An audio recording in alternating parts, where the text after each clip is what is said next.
Hi everyone, welcome to your channel I learn. आज हम it's so happen text book के chapter 10 के exercises discuss करने वाले हैं। अगर आपने इसकी लाइन बाय लाइन एक्सप्लेनेशन की वीडियोस नहीं देखे हैं तो टॉप राइट कॉर्नर पे इसका लिंक है, उसे क्लिक करें और ज़रूर देखें। बिफोर वी स्टार्ट, अगर आपने हमारे चैनल को सब्सक्राइब नहीं किया है तो प्लीज़ इसे सब्सक्राइब करें और हमें सपोर्ट करें। Also press that bell icon. Question 1, should a scientist finding be suppressed if they seem disturbing? Give reasons for and against the topic. So काफ़ी इंटरेस्टिंग क्वेश्चन है, काफ़ी थॉट प्रोवोकिंग क्वेश्चन है। सो इस question में आपसे पूछा जा रहा है कि क्या उन साइंटिफिक फाइंडिंग्स को सप्रेस करना चाहिए, फाइंडिंग्स यानी डिस्कवरीज, क्या उन डिस्कवरीज को सप्रेस करना चाहिए जो डिस्टर्बिंग हो, जो डिस्टर्बेंस क्रिएट करें? आप इसके फॉर और इसके अगेंस्ट में आप आर्ग्यूमेंट्स दे सकते हैं। सो बेसिकली एक बहुत ही अच्छा डिबेट का टॉपिक बन सकता है आपके स्कूल में। सो डिबेट में नॉर्मली फॉर्मेट क्या होता है कि फर्स्ट आपको एक साइड चुननी होती है। सो आप स्ट्रांगली किस साइड पे बिलीव करते हैं, अगर आपको चॉइस दी जाए तो आप उस साइड को चूज कर लें। अगर आपके पास चॉइस नहीं है, आपके टीचर ने बोला नहीं है तुम्हें फॉर में बोलना है, तुम्हें अगेंस्ट में बोलना है, तो आप उस टॉपिक के अगेंस्ट में पहले बिलीव कीजिए। फिर आप सोचिए कि जो बंदे आपके साथ डिबेट में पार्ट लेंगे वो फॉर में क्या क्या बोल सकते हैं, एंड देन आप रेडी रखिए उसको काउंटर करने के लिए। सो अगेंस्ट मतलब आपको काउंटर करना है, एंड जब आप फॉर में बोल रहे हैं तो सिमिलरली आपको ये सोचना है कि अगेंस्ट वाले कौन से टॉपिक में बातें कर सकते हैं, एंड आपको उसके काउंटर में आर्ग्यूमेंट्स तैयार रखने हैं। सो आपको हमेशा काउंटर आर्ग्यूमेंट्स रखने हैं। एंड डिबेट में ऐसे टॉपिक्स लिए जाते हैं जिसका सही और गलत आंसर नहीं होता है, कोई भी साइड इक्वली बैलेंस्ड होती है। सो ऐसा नहीं है कि आपने फॉर चुन लिया तो आप नेगेटिव लाइट में रहेंगे, अगेंस्ट चूज कर ले तो आप नेगेटिव लाइट में, नहीं, ऐसा कुछ भी नहीं होता है। सो ये इसी तरह का डिलेमा वाला क्वेश्चन है, क्योंकि आप कह नहीं सकते सही क्या है, कि सप्रेस करना चाहिए कि नहीं करना चाहिए। तो ये आपको एज एन एग्जांपल मैंने कुछ फॉर और कुछ अगेंस्ट के आर्गुमेंट्स दिए हैं, ताकि आपको एक हिंट मिले कैसे अप्रोच करना है ऐसे क्वेश्चंस को। सो फॉर में आप बोल सकते हैं कि lot of advancements and discoveries in science happen during war time. Example USSR space race, और ये यहाँ आप लिख सकते हैं during cold war, development of military technology during World War II. It shows that we humans use scientific discoveries to harm more than to make it to good use. So आप यहाँ पे क्या आर्ग्यूमेंट दे रहे हैं कि बहुत सारे जो एडवांसमेंट और डिस्कवरीज हुई हैं साइंस में, आपने एग्जांपल दिया है यूएस और यूएसएसआर जिसका रशिया पार्ट था, स्पेस रेस में, दोनों के बीच में स्पेस रेस थी, कौन सबसे पहले मून में पहुंचेगा, ये उनके कोल्ड वॉर के समय में हो रहा था। एंड वर्ल्ड वॉर टू के टाइम भी मिलिट्री टेक्नोलॉजी बहुत ज़्यादा डेवलप हो रही थी। जो भी एडवांसमेंट होती है mostly during war time accelerate हो जाती है। Accelerate is the word, accelerate यानी उसकी स्पीड बढ़ जाती है एकदम से। इसका मतलब ये है कि जो हम ह्यूमंस हैं वो साइंटिफिक डिस्कवरीज का इस्तेमाल हार्म करने के लिए ज़्यादा यूज़ करते हैं rather to make it to good use. That is can be one of your arguments, and इसीलिए आप बोल रहे हैं कि उनको सप्रेस करना ज़रूरी है। अगर अगेंस्ट में मैं बोलूँ तो डिस्टर्बिंग क्या है, डिस्टर्बिंग बहुत ही कॉन्टेक्चुअल चीज़ है। So for example, earth rotates around the sun, ये एक बहुत ही डिस्टर्बिंग सेंटेंस था। 17th और 16th सेंचुरी में जब गैलीलियो ने बोला था, तो चर्च के अकॉर्डिंग अर्थ जो है is centre of the universe, earth में हेवन है, अर्थ के चारों ओर सब कोई मंडराते हैं। बट जब उन्होंने सबसे पहले अपनी डिस्कवरी रिवील की कि अर्थ जो है सन के अराउंड रोटेट करती है, ना कि अदर वे अराउंड, तो ये सबको बहुत डिस्टर्बिंग लगा, क्योंकि उनके जो भी रिलीजियस सेंटिमेंट्स थे वो हर्ट हो गए, एंड सबको लगा कि रिलीजन के अगेंस्ट कोई बोल रहा है, बट ट्रूथ इज ट्रूथ। तो अगर आप उसको सप्रेस कर देते तो आज ना ग्रेविटेशन पे वो काम हो पाता, ना रिलेटिव थियोरी पे काम हो पाता, एंड फाइनली आज हम सैटेलाइट्स नहीं भेज पाते स्पेस में, एंड आज हमारे पास इंटरनेट टेक्नोलॉजी नहीं होती, एंड मैं आपको पढ़ा नहीं पाता। एक छोटे से सप्रेशन का जो आपको लग सकता है कि आज हम सप्रेस कर देते बिकॉज हमारे सेंटिमेंट्स के अगेंस्ट जा रहा है, बट इसका कितना बड़ा इम्पैक्ट हो सकता है, हम कितने साल पीछे जा सकते हैं टेक्नोलॉजी वाइज, एडवांसमेंट वाइज। ये आपके लिए एक बहुत अच्छा अगेंस्ट वाला आर्ग्यूमेंट हो सकता है। Another example could be in foresight, there are many scientific discoveries that have led to more destruction than being helpful. Nuclear fission is one such technology humans have used to create bombs, and we have had accidents like Chernobyl which have made the place inhospitable. यहाँ पे आप बता रहे हैं कि कुछ scientific discoveries ऐसे हैं जो ऑन एन एवरेज ज़्यादा डिस्ट्रक्शन करती हैं रादर देन बीइंग हेल्पफुल। जैसे न्यूक्लियर फिशन की टेक्नोलॉजी है जो कि बॉम्ब्स बनाने में यूज़ हुई, एंड जो पावर प्लांट बनाने में भी यूज़ हुई जो कि छर्नोबिल में था, बट इट वेंट बैड, कुछ गड़बड़ हो गई वहाँ पे, एंड अब वहाँ पे लोग रह नहीं सकते हैं। इतना ज़्यादा रेडियो एक्टिविटी है वहाँ पे, it has become inhospitable. Inhospitable का मतलब है वन के नॉट लिव देयर, रहने लायक नहीं है वो। मतलब it is danger to life. अगर वहाँ पे आप रहोगे तो आपके लाइफ के लिए डेंजरस हो जाएगा। एंड इनफैक्ट वहाँ पे इतनी ज़्यादा रेडियो एक्टिविटी है कि इवन इंसेक्ट्स जो हैं उनका फॉर्म चेंज हो रहा है, जेनेटिकली मॉडिफाई हो जा रहे हैं। एंड अगर आप वहाँ जाएंगे तो आपको कैंसर हो सकता है। नाउ इसके अगेंस्ट में आप ये बोल सकते हैं कि if we didn't advance in nuclear technology we wouldn't be able to meet power demands of the modern world, it would in turn hinder our progress as a civilisation. And आप क्या बोल रहे हैं यहाँ पे कि अगर हमने न्यूक्लियर टेक्नोलॉजी पे काम नहीं किया होता तो आज जो हमारी इतनी पावर की डिमांड है, हर घर में सारे इलेक्ट्रिकल अप्लायंसेज हैं, सब जगह इलेक्ट्रिसिटी का इस्तेमाल हो रहा है। Electricity is one of the major major power source हमारे सिविलाइजेशन के लिए। वो हमारे पास नहीं होती तो हमारा जो एनर्जी डिमांड है वो मीट नहीं हो पाता और हम प्रोग्रेस नहीं कर पाते as a civilisation. Another argument for में आप जो दे सकते हैं वो ये है, due to rampant scientific advancements we continue to make Earth inhospitable to many species and soon we will have to find a new planet for ourselves. So ये जो rampant, ये जो लगातार, rampant का मतलब है uncontrolled. सो धड़ल्ले से जो साइंटिफिक एडवांसमेंट्स हुए जा रहे हैं अनकंट्रोल तरीके से, हम ना लेफ्ट देख रहे हैं ना राइट देख रहे हैं, हम चीज़ें डिस्कवर किए जा रहे हैं, नई नई टेक्नोलॉजी लाए जा रहे हैं विदाउट थिंकिंग, बिना सोचे समझे कि इसका इम्पैक्ट क्या हो रहा है हमारे अर्थ पे। अर्थ इनहॉस्पिटेबल होती जा रही है बहुत से स्पीशीज़ के लिए, बहुत सारे स्पीशीज़ एक्सटिंक्ट हो रहे हैं। एंड बहुत जल्द ही, बिकॉज आप देख रहे हो क्लाइमेट चेंजेस इतने हो रहे हैं, हम खुद यहाँ रह नहीं पाएंगे और हमें नया प्लानट शायद ढूंढना पड़ेगा। नाउ अगेंस्ट में आप क्या बोल सकते हैं, due to discoveries made in the field of science and genetics we are able to help endangered species and also understand animals and their evolution better. Counter में आप क्या बोल सकते हो कि क्योंकि हमने इतना एडवांसमेंट किया है, डिस्कवरीज की हैं साइंस में, जेनेटिक्स में, अब हम हेल्प कर रहे हैं एंडेंजर्ड स्पीशीज़ को, उनको अच्छे से उनका ब्रीडिंग करवाने में ताकि उनकी पॉपुलेशन बढ़ सके। हम एनिमल्स को अच्छा समझ पा रहे हैं, अपने अर्थ को अच्छे से समझ पा रहे हैं, उनके एवोल्यूशन को कैसे इवॉल्व हो रहे हैं ड्यूरिंग टाइम वो समझ पा रहे हैं। सो ये आपका एक काउंटर आर्ग्यूमेंट हो सकता है। Another example of for argument, with the discovery of DNA and understanding of genetics, humans are crossing the ethical line by using them to clone living beings.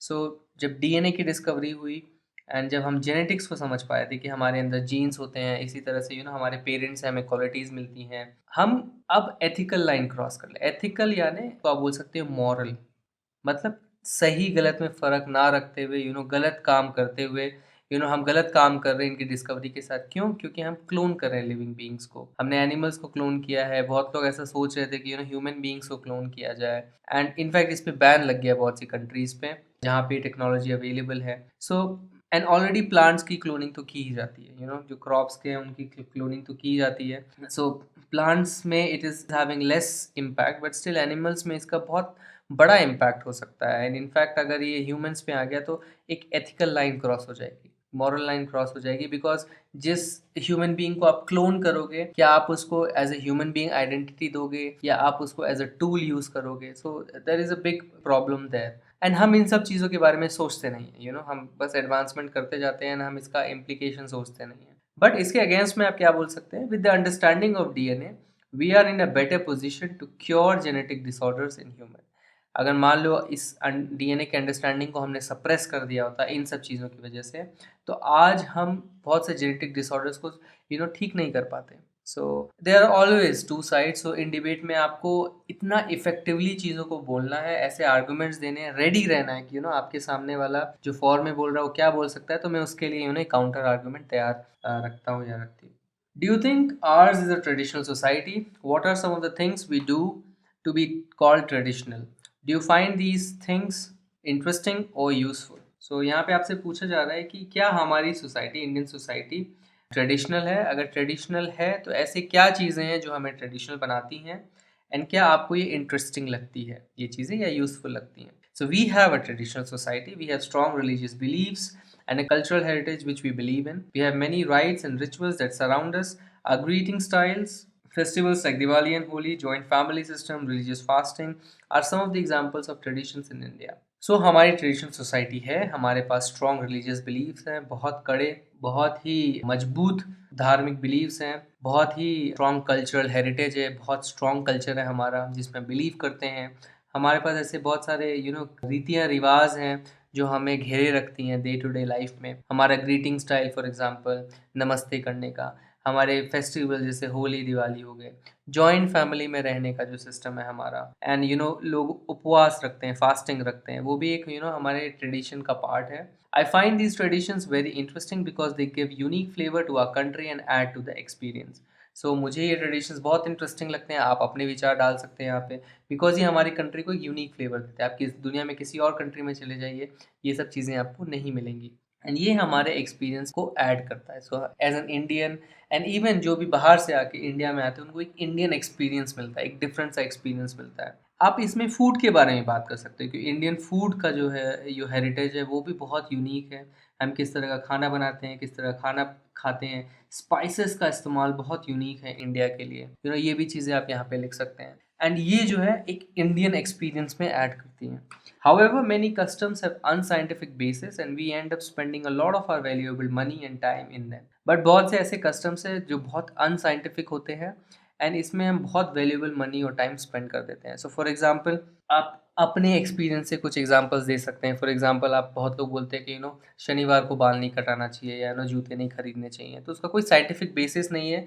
And sometimes problem क्या हो जाती है कि हम जैसे लोगों को, जिनको सिर्फ शनिवार और रविवार मिलता है बाजार जाने के लिए, तो वो ये काम नहीं कर पाते हैं। And may be Sunday shops closed हैं, सिर्फ सैटरडे बचा मेरे पास, तो मैं आप जूते खरीदूँ तो कब खरीदूँ? तो या ठीक है, आज भी लेट्स से ऑनलाइन आप चीज़ें ऑर्डर कर सकते हो, बट स्टिल समटाइम्स ये प्रैक्टिकल नहीं है, इनका कोई साइंटिफिक बेसिस नहीं है। अनदर एग्जांपल जो बहुत ही एब्सर्ड था बट हमारे कस्टम्स में पार्ट था, कि जो भी हमारे किचन होते थे वो सिटिंग किचन होते थे। वहाँ पे आप खड़े होके खाना नहीं बना सकते, उसे गलत माना जाता था। सो जो भी लेडीज़ थी वो बैठ के खाना बनाती थी, एंड इनफैक्ट जब आपको बैठ के खाना बनाना होता है, आप इमेजिन करो कि अगर नॉर्मल खाना आप बनाओगे तो रोटी रही, सब्जी रही, दाल रही, सो इन चीज़ों को बनाने में आपको मिनिमम से मिनिमम 1 आवर लग जाएंगे।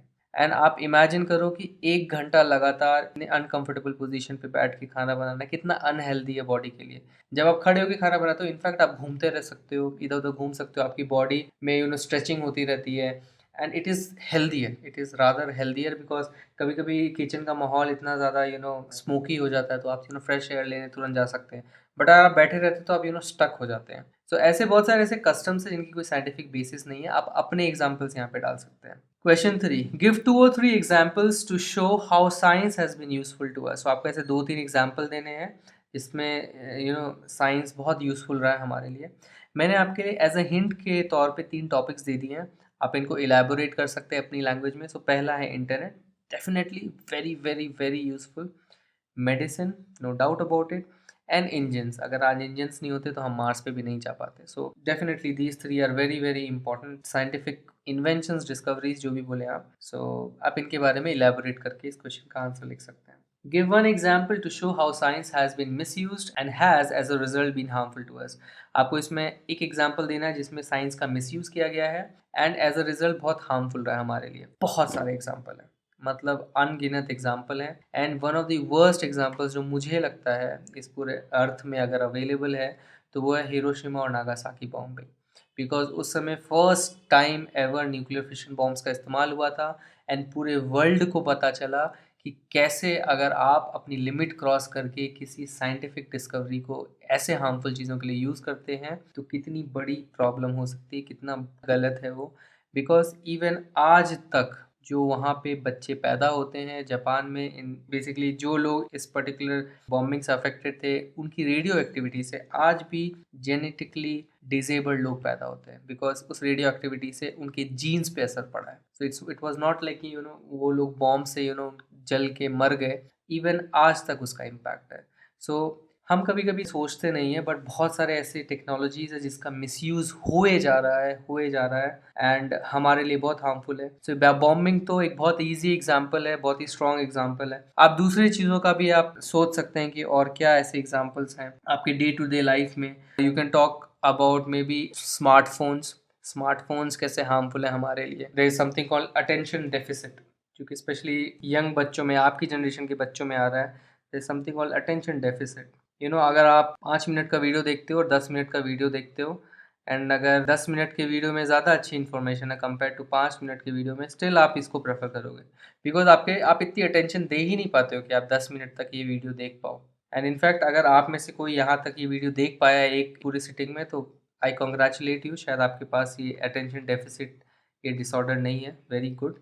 बट आज ये बहुत बड़ी प्रॉब्लम है, लोग रीड नहीं करते हैं, लोग सिर्फ वीडियोस देखने के पीछे पड़ गए हैं, मोबाइल गेमिंग करते रहते हैं, एंड गेम्स का लेवल इस लेवल तक पहुंच गया है कि लोग रियल लाइफ को भूल जाते हैं। So gaming is another, gaming involve science, so आप इसका एग्जाम्पल दे सकते हैं। There are many other examples for television and how they are being harmful to us. So ऐसे बहुत सारे एग्जाम्पल्स हैं जिनको आप कोट कर सकते हैं, आपको जो सही लगता है आप उसको यहाँ पे यूज कर सकते हैं। Thanks for watching this video. अगर ये वीडियो आपको पसंद आए तो इस वीडियो को एक लाइक दीजिए, अपने कमेंट्स और फीडबैक्स कमेंट सेक्शन में लिखिए और हमारे चैनल को सब्सक्राइब कीजिए। आप हमारे चैनल को सब्सक्राइब इस गोल लोगो पे क्लिक करके सब्सक्राइब बटन दबा के कर सकते हैं। अगर आप चाहते हैं कि हमारे वीडियोस की नोटिफिकेशंस आप तक जल्द से जल्द पहुंचे तो आप इस बेल आइकन को भी ज़रूर प्रेस करें।